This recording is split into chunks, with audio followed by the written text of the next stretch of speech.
অপ্রাপ্ত বয়স্ক ছেলে পেলে রেখে বাপ মারা যায়, ছেলেরা একদিন হয়ে যায়। আর স্বামীকে রেখে স্ত্রী মারা যায়, আমার দৃষ্টিতে তখন স্বামী একদিন হয়ে যায়। স্বামী একদিন হয়ে যায়।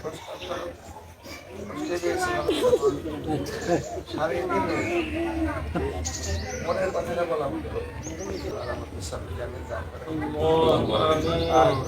হাদিসের কথা স্মরণ করে বলছেন যে যদি স্বামী তার স্ত্রীর ব্যাপারে নেককারের ব্যাপারে সাক্ষ্য দেয়, তার মৃত্যু হওয়াতে সাথে সাথে তার জান্নাতে যাওয়া যায়। এই বিশাল একটি সাক্ষ্য দিয়েছে এবং 3 বার সাক্ষ্য দিয়েছে। আমার যতটুকু আমি করলাম, স্যার আল্লাহকে সাক্ষী রাখলাম, আমি সাক্ষ্য দিলাম। রাসূল বলছেন স্বামী সাক্ষী দিলে সেই জান্নাতি, আমি সাক্ষ্য দিলাম 3 বার। আমরা সকলে আল্লাহ আল্লাহ যেন আমাদের উস্তাদের স্যারের সাক্ষ্যটাকে কবুল মঞ্জুর করেন এবং এই সাক্ষ্যর মাধ্যমে যেন আল্লাহ পাক যেন তাকে জান্নাত মাকাম দান করেন।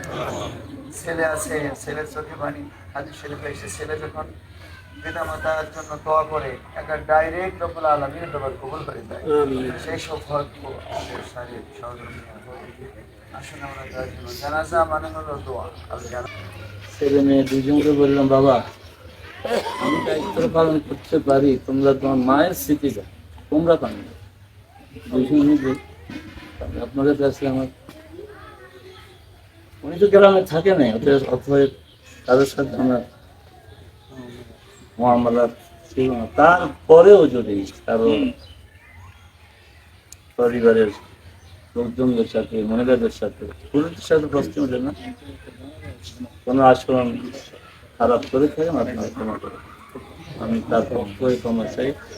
লেনদেনের তো প্রশ্ন ওঠে না, গ্রামে তুমি লেনদেন ক্ষমা করে দিলাম। সহধর্মী আমার নেককার সহধর্মী, আমার নেককার সহধর্মী, আমার ছেলে মেয়েরা একজন গর্বিত মাতার ছেলে মেয়ে, এই আদর্শ গড়ে উঠেছে। কোরআন হাদিসে যা ভালো কিছু পাইতেন সাথে সাথে ছেলেকে ফোন দিতেন, মেয়েকে ফোন দিতেন, বাবা এটা করে, এই আমলটা করে, মা এই আমল করে। আমি আল্লাহ তাদেরকে ধৈর্য ধারণ তৌফিক দেন। আপনাদের দোয়া করবেন।